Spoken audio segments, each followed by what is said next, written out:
ইসলামের পতাকা ছুড়বে, আমেরিকার হোয়াইট হাউসের উপর কালেমার পতাকা উড়বে ইনশাআল্লাহ,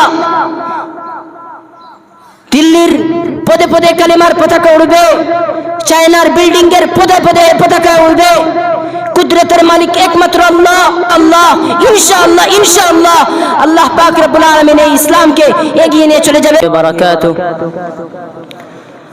আলহামদুলিল্লাহ, আলহামদুলিল্লাহ নাহমাদুহু আলা জাযিল নি'মাইহি ওয়া নাশকুরুহু আলা জামিই আলাইহি ওয়া নাশহাদু আন্না সাইয়্যিদানা মাওলানা মুহাম্মাদান আবদুহু ওয়া রাসূলুহু সাল্লাল্লাহু আলাইহি ওয়া আলা আলিহি ওয়া আসহাবিহি ওয়া যুররিয়াতিহি ওয়া আহলি বাইতিহি আজমাইন, আম্মা বা'দ।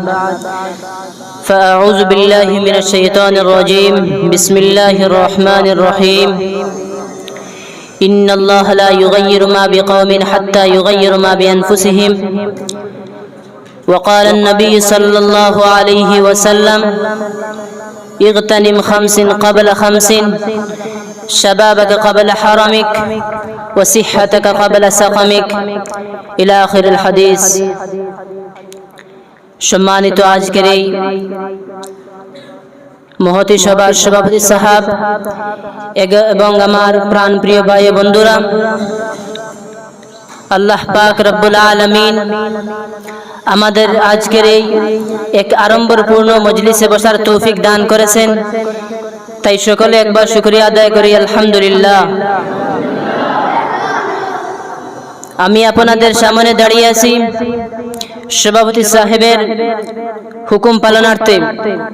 আমি আপনাদের সামনে যুব সমাজের বিষয় সামান্য আলোকপাত করার চেষ্টা করব ইনশাআল্লাহ। বন্ধুগণ, এই যুবক কাল, এই তরুণ কাল, এই যে পল, এই পলের আল্লাহ পাক রব্বুল আলামিনের কাছে অনেক দাম রয়েছে। আল্লাহ পাক রব্বুল আলামিনের কাছে এই সময়ের অনেক আহমিয়ত রয়েছে। আল্লাহ পাক রব্বুল আলামিন যেই সময় আদম আলাইহিস সালাতু সাল্লামকে বানিয়েছিলেন, সেই সময় আদম আলাইহিস সালাতু সাল্লাম, আদম আলাইহিস সালামের কি সেই সময় শৈশবকাল ছিল না জওয়ানকাল ছিল? সেই সময় আদম আলাইহিস সালাতু সাল্লাম জওয়ান ছিলেন। হযরত এমন ভাবে আল্লাহ পাক রব্বুল আলামিন দুনিয়ার মধ্যে আম্বিয়া কেরামদেরকে অবতরণ করেছেন। এমন কোন আম্বিয়া নেই যে আম্বিয়াকে আল্লাহ পাক রব্বুল আলামিন বুড়া বানিয়ে নবুয়ত দিয়েছেন। এমন কোন নবী নাই যে নবীকে আল্লাহ পাক রব্বুল আলামিন শিশুকালে নবুয়ত দিয়েছেন। সেই নবুয়ত দিয়েছেন একমাত্র জওয়ান কালের মধ্যে। তাই আমরা যুবক, আমাদের মধ্যেও আমাদের জন্য কিছু দায়িত্ব আছে। আমাদের জন্য জরুরি যে আমাদের মধ্যে আজ সমস্ত বিশ্বের মধ্যে ইসলাম নিয়ে গঠাকচর গালিগালাজ চলছে, ইসলামের জুজিয়াত নিয়ে অবতারণা চলছে। আমরা এদের মোকাবিলা করতে হবে।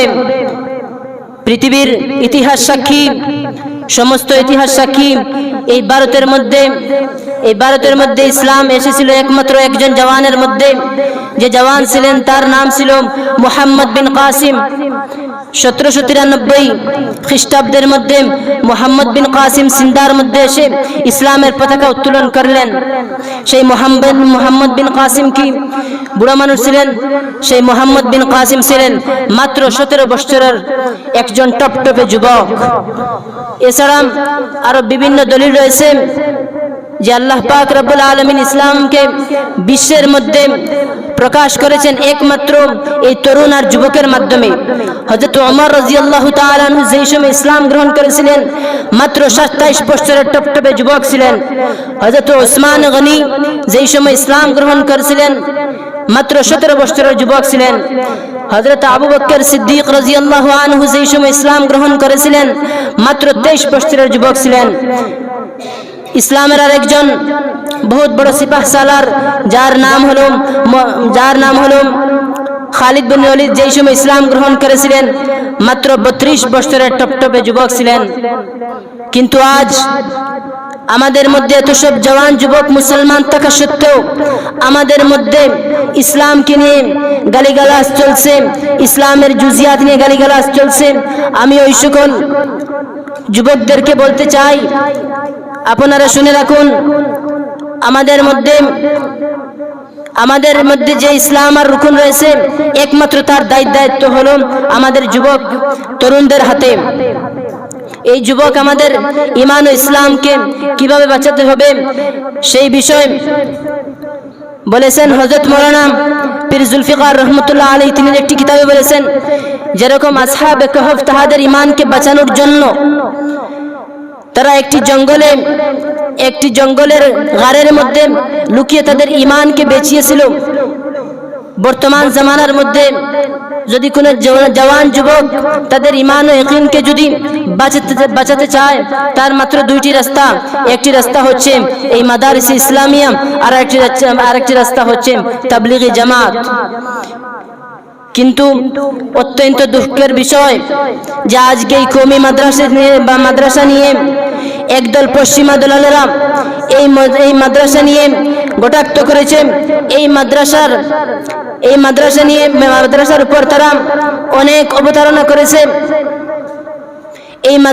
তারা এটাই তাদের প্ল্যান যে এই মাদ্রাসাকে তারা দুনিয়া থেকে উঠিয়ে দেবে এবং মুসলমানদের ইসলাম নাম ধর্মটি মিটিয়ে দেবে।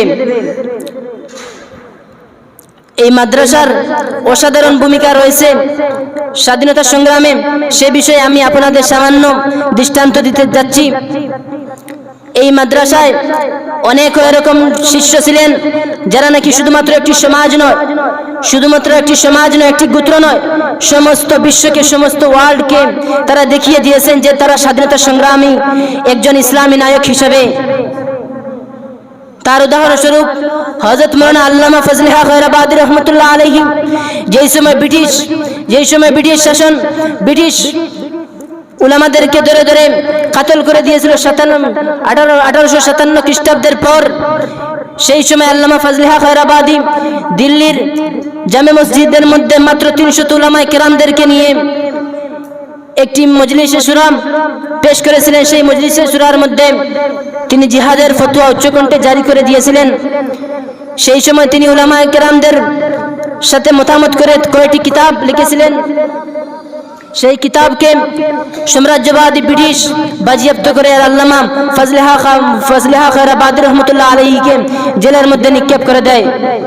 আল্লামা ফজলে হক খয়রাবাদী রহমতুল্লাহ আলাইহি জেলের মধ্যে 4 বছর থেকে এই দুনিয়া থেকে চলে যান। কিন্তু সেই আল্লামা ফজলে হক খয়রাবাদী কুতাগার ছিলেন। সেই আল্লামা ফজলে হক খয়রাবাদী রহমতুল্লাহ আলাইহি এই কওমি মাদ্রাসার একজন ছিলেন। এমনই ভাবে স্বাধীনতা সংগ্রামের দুটি পত্রিকা কমরেড এবং হামদর্দ, এই দুটি পত্রিকার সম্পাদক ছিলেন হযরত মাওলানা শওকত আলী, হযরত মাওলানা মুহাম্মদ আলী। সেই হযরত মাওলানা শওকত আলী, মুহাম্মদ আলী কোন ইউনিভার্সিটির ছাত্র ছিলেন? তারাই ছিলেন এই কওমি মাদ্রাসার একমাত্র শিষ্য।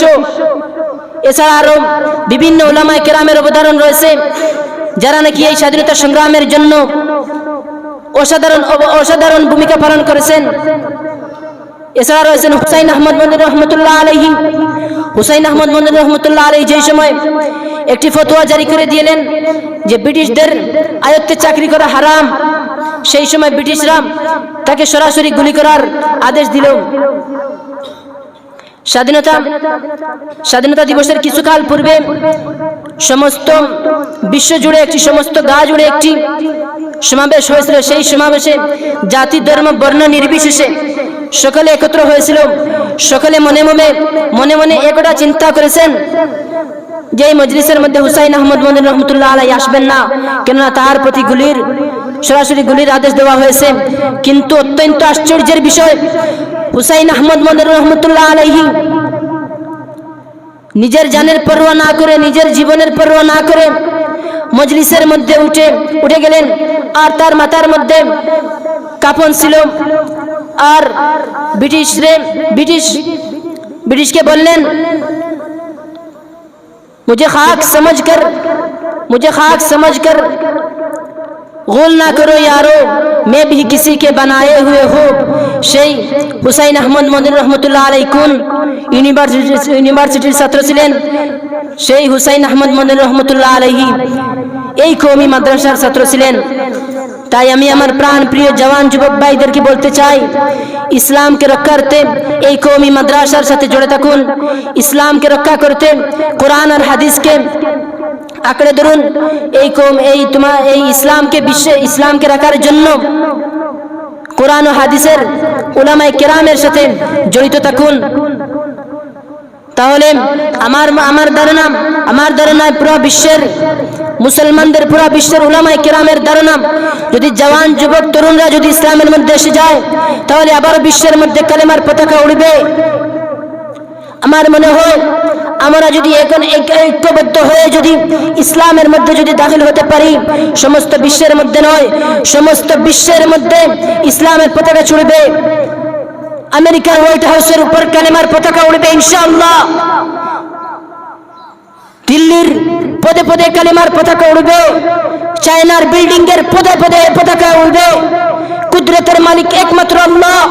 একমাত্র আমরা আল্লাহকে ভয় করি, এই দুনিয়ার মধ্যে আমরা কাউকে ভয় করি না। তাই একমাত্র আল্লাহর উপর ভরসা রেখে আমরা ইসলামের মধ্যে এগিয়ে যাই ইনশাআল্লাহ। ইনশাআল্লাহ ইনশাআল্লাহ আল্লাহ পাক রব্বুল আলামিন এই ইসলামকে এগিয়ে নিয়ে চলে যাবেন। তাই আমার প্রাণ প্রিয় যুবক ভাইদেরকে বলতে চাই, ইসলামের মধ্যে ঐক্যবদ্ধ হয়ে